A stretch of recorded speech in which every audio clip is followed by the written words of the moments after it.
We're back at you with gloves off, and today we have a special topic that affects many in our society, and that is equal rights for parenting. We have a lot of families that have gone through a divorce process, and it's usually one-sided, and that's usually leaning towards women. And when that happens, there's a lot of other effects that come of age, like parent alienation, and we can go on down the list. And today I have a representative for Fathers' Rights, Mr. Frank Bustos. Frank, how are we doing today? I'm doing well. Thank you for having me, sir. No, thank you for always being on our side and defending our cause, because this cause is for everybody. And it is this something that many fail to remember, that children are affected in many ways in one, and give us a little bit of how you got involved and how you started this fight for equal rights.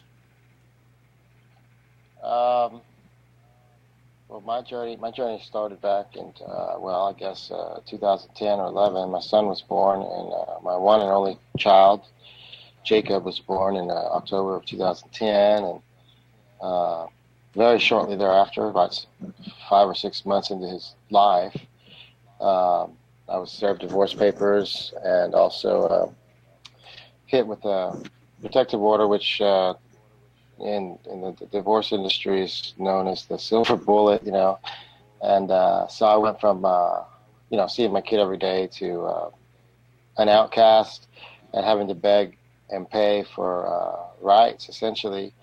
And I went through 2 or 3 lawyers and spent, upwards of 15, 20. I went from 15,000 on the first one, another 20, and I just kept paying until I realized that I was like a hamster in a wheel, just spinning my gears, so to speak. And so I learned. I dove into the legal books, and I went pro se, and I found that more effective. And currently I sit, pretty close to 50-50, not exactly, but it's been a hard fight, but that's how I learned it. And I could walk away from the whole thing, and I've chosen not to, because there was guys there along the way for me when I needed help really bad, and when I was down rock bottom. And also I have a son. This could very well happen to him. We know 50% of divorce or marriages end in divorce, and 85% of divorces are not pretty. It's very rare that you find amicable divorces. And what goes along with that is, whoever's a custodial, which is 80 to 85% women, ends up using the child as a tool or leverage over the other non-custodial to finish unfinished business, so to speak, with the failed relationship, and the kids suffer. No, so you're absolutely correct. No, you're absolutely correct. And I've been, there's one of my vocations that I do is I teach martial arts, and I've been doing this for over 25 years. And I've had a lot of youth come through the academy, and a lot of them come from divorced parents. I'm not going to say single parent. I'm going to say divorced parents, okay? Because I believe a single parent's another issue. And from divorced parents. And the kids that I see that their father is highly involved, their attitude is different. You see them shake your hand. You see them look at you. You see them walk with their head up above the shoulder. And the kids that are raised by, I would say the mom, because most of them have the mothers, are brought in, their heads are down, they're kind of shy about it. You don't see that assertiveness, that self-confidence in them. Well, that's like that male confidence. Right, that male confidence.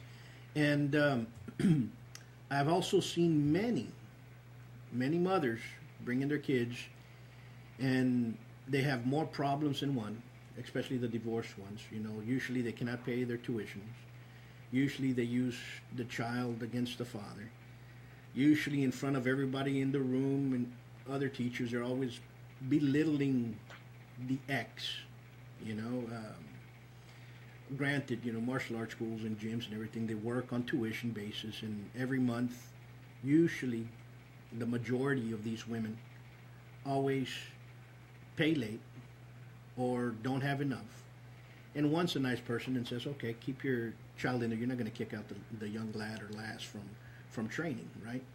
And until all of a sudden you turn around and all of a sudden they owe not 1 or 2 months. Now they owe 4 or 5 months down the road, okay? And they're always blaming the father for, I didn't pay because he did not send child support. I did not pay because he doesn't care for his kids. And so on. And it's a sad case. And I would always see it from one side of the fence. But now I'm on the other side. I went through a divorce that lasted a good while, and it ended up into a custodial battle.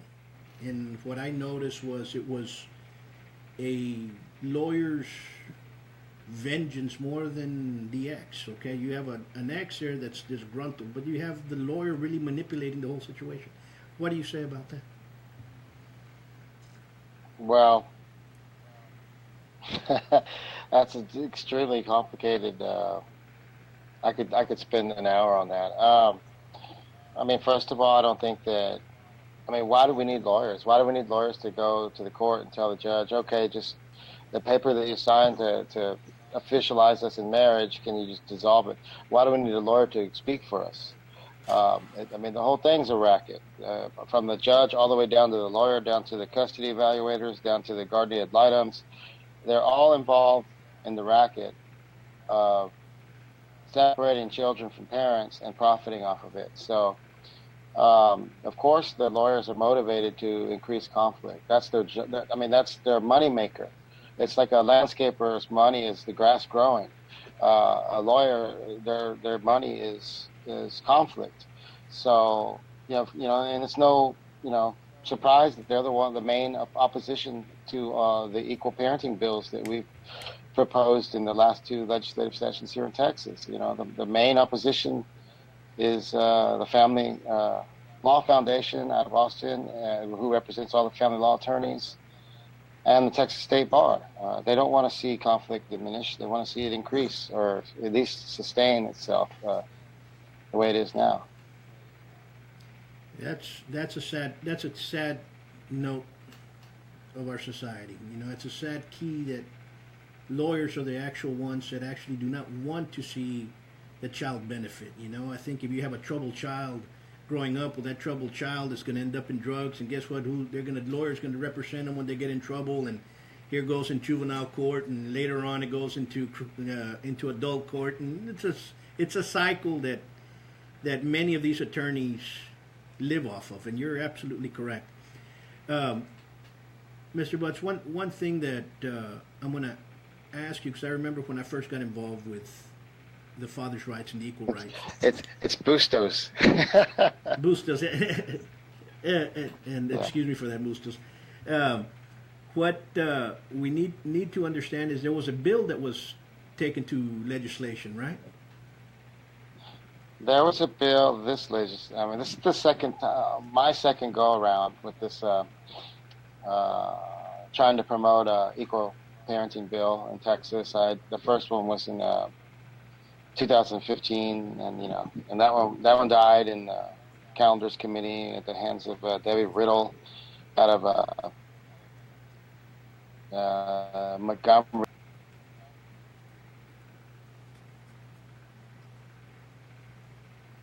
And what happened with Riddle?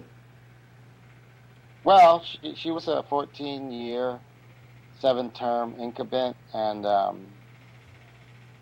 when she effectively, single-handedly put her stamp on, anti-shared parenting, we made sure that everybody knew about it, and I'd like to think that we had a hand in helping her, see the door, so to speak. She's not a state rep anymore, I can tell you that. But thank God. This legislative session, go ahead. I was going to say this legislative session, State Representative James White out of East Texas, I forget the name of the town he's from. I think it's District 19. he introduced HB, or House Bill 453, which is a shared bill that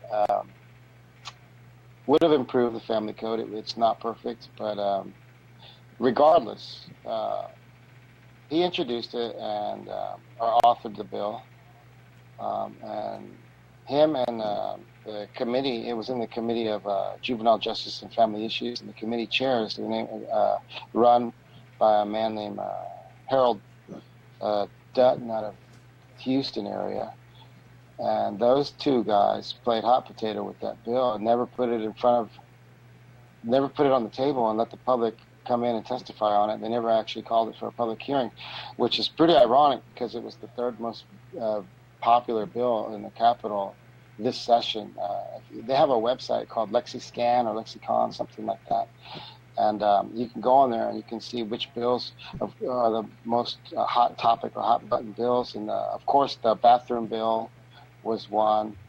I think it was number one, actually. And then there was I think it was the immigration bill. Might have been number two, but regardless, number three was HB 453, the shared parenting bill. And for it not to even go to a public hearing, for people to come testify, is very, very suspicious, to say the least, for lack of a more detailed explanation. Well, maybe we should help those representatives that sat on that bill out the door. I think that's really where parents and family members should come together and start helping these magistrates, these politicians, out the door. If you're not going to care about our youth, if you're not going to care about our society in general, you need to be voted out of office. And I'm in Webb County, and Webb County, it's a little bit different than Austin. It's a little bit the culture of the electoral culture here and the campaigns here. It's a different culture. It's kind of like Chicago in the 20s, And you have a lot of individuals that are in office, and they're actually the cause. A lot of these judges are actually the cause of what I say is parent alienation, the start of it. They plant the seed, and they could give a rat's ass of what's going on with the father, what's going on with the kids, as long as they have their vote to be in there. And I have heard this from a lot of grandparents that do not see their grandchildren, a lot of fathers that do not see their children, and they go back to court and they're just basically ignored, nothing's done. And I think that if all these grandparents, all the mothers, because parent alienation doesn't affect only the fathers, it affects mothers as well. If everybody comes together, and guess what? Start voting everybody out. And I think they'll have a different out view towards these bills that are coming in and towards actually protecting our youth, because it does affect them.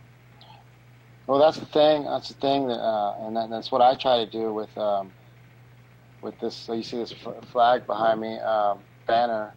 I'm one of the founders of Texans for Parental Equality, and awesome. Our main goal is to introduce legislation that provides a rebuttable presumption that parents are the decision makers in their kids' lives. They decide what is the best interest of their children, not a judge who doesn't know that your child. And if the two parents cannot agree on a custody scenario, well then you just split it. If somebody thinks that they deserve more time than the other, then the onus is on them to prove it to the court. You don't just get granted more time because you're a female or That's because exactly right. you're. You have to prove it to the court. And you both created the kid, the child. You're both responsible for it. The kid needs both of you. You both have unique traits that you can share and utilize Absolutely. to guide and teach this child in this growth through the life. And the kid, bottom line is the kid needs mom and dad, not just one. Yeah. So you're absolutely correct.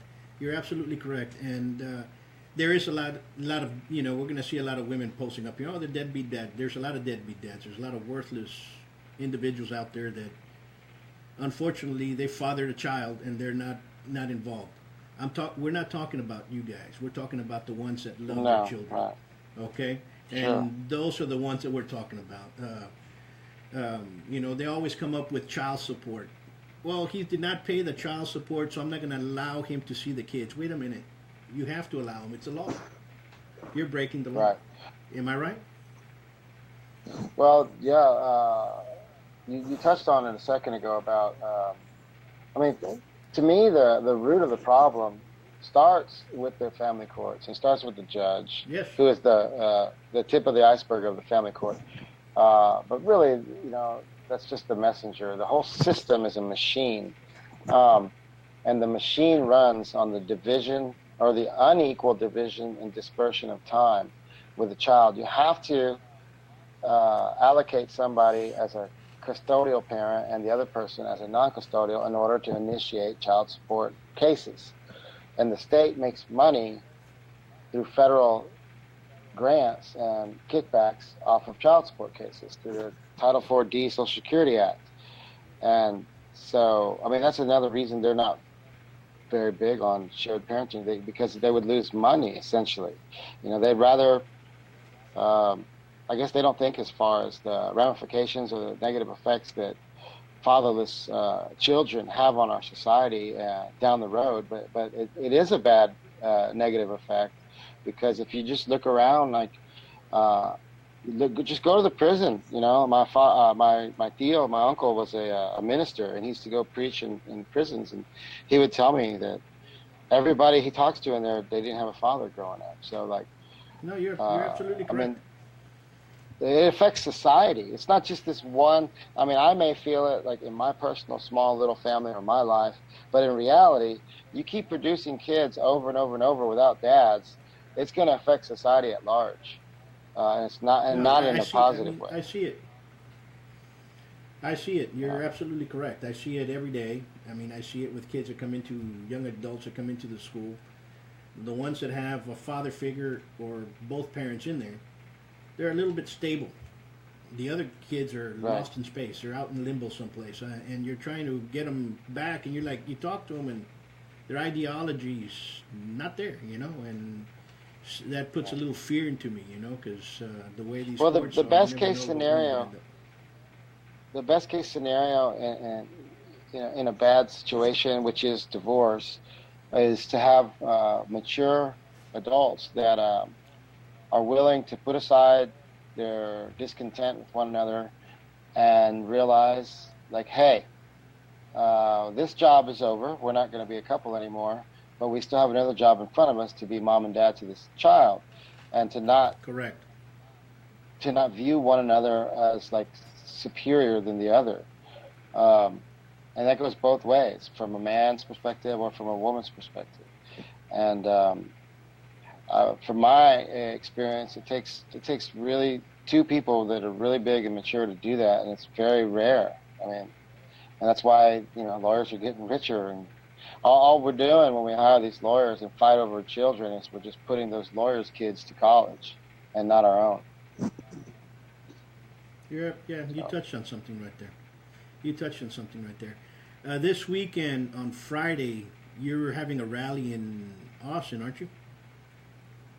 Yes, we are. This will be the fourth annual equal parenting rally that we're doing at the Texas State Capitol on the South Steps from 11 to 2.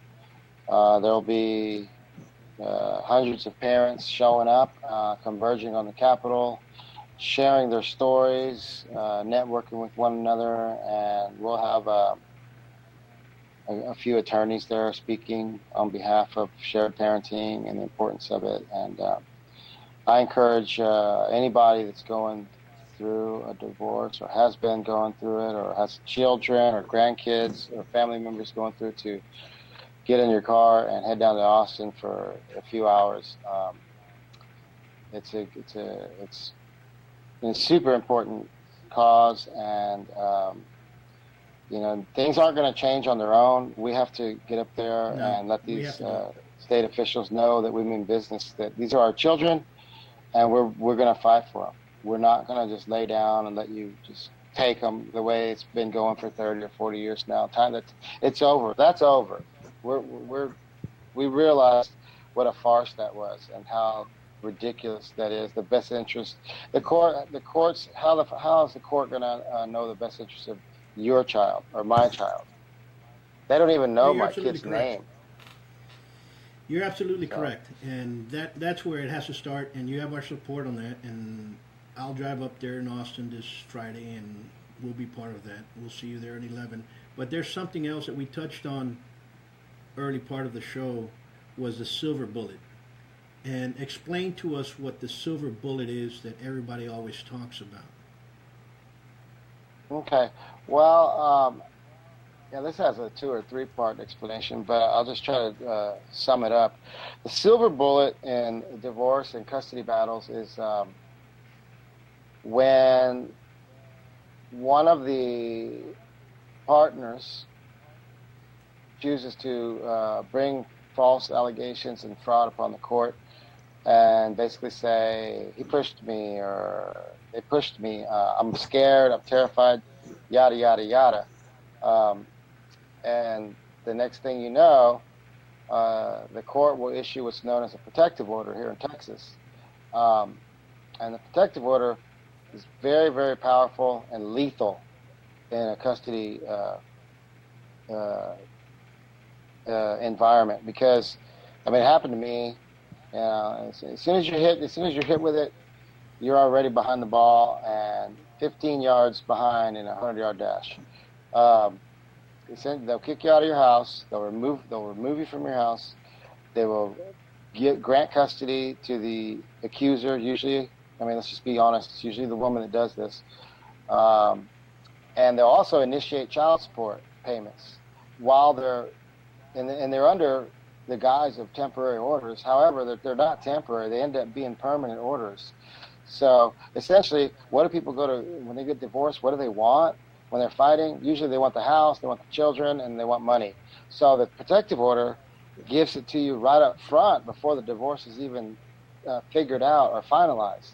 So you start right off the bat paying the penalties of the end result of a divorce in the beginning of it before it's even started. And you have to deal with that. And then you got to go get a lawyer to prove that you didn't do anything. Then you got to get a lawyer to represent you in divorce. And I mean, the silver bullet effectively removes dads from kids' lives, essentially. And it violates your constitutional rights. You have no due process because it's all ex parte, which is you're not even there. These people are at the courthouse writing up these documents, and the judge just rubber stamps it because judges err on the side of caution, allegedly, and they don't want some yahoo or some crazy guy to go get pissed off at his ex and go shoot her or kill her, which is understandable. However, we really need to take a step back and realize, like, okay, so in order to prevent that, we're just going to violate thousands of men's civil rights of due process. I mean, you should have a right to stand up and rebut what you're accused of. Especially if you're going to have a very harsh punishment. To me, taking your children away is more harsh punishment. I would rather do 6 months in jail than you take my child away, or a year. Absolutely. I mean, that's the harshest of punishments. You're absolutely correct. I'm going to tell you, last March, April 2016, I received a call about 10:30 at night from an old student of mine. And now he's working in the oil fields and so on and so forth. And he called me up and he said, "Professor, I have a problem. I have a situation." What's that? I have not seen my kids in 3 years. And he called me and he says, "Now I'm going to see him. I have a job. I'm paying back with what I've had." And he had spent some time in county jail and so on and so forth. Now he has a job. Now he's catching up with the child support. So now I'm going to go see my kids that were going in Corpus. So he calls me up 2 weeks later. He was all thrilled. It was about spring break, about the same time I had mine. And he says, they threw me in jail. I drove up to the house. Her sister was outside. 5 minutes later, the police came in, and they took me and they dragged me to jail. This young man wanted to commit suicide. Okay, they had brought up allegations that he pushed his ex-wife, and her sister saw it. So now it's in court over in Nueces County. I mean, they literally, we went to jail and they beat the shit out of him. You know, he came outside and lost his job. Now he's back in Laredo and he has to go do court over there. And I've been talking to him left and right. And I go, always remember, next time you see your kids, hug them, tell them you love them. And when they say goodbye, never let them go without you hugging them and kissing them and telling them you love them. Okay? But that's that true. Silver bullet effects I have seen, and I've been dealing with this young man go through this process. And well, the problem too, is sickening.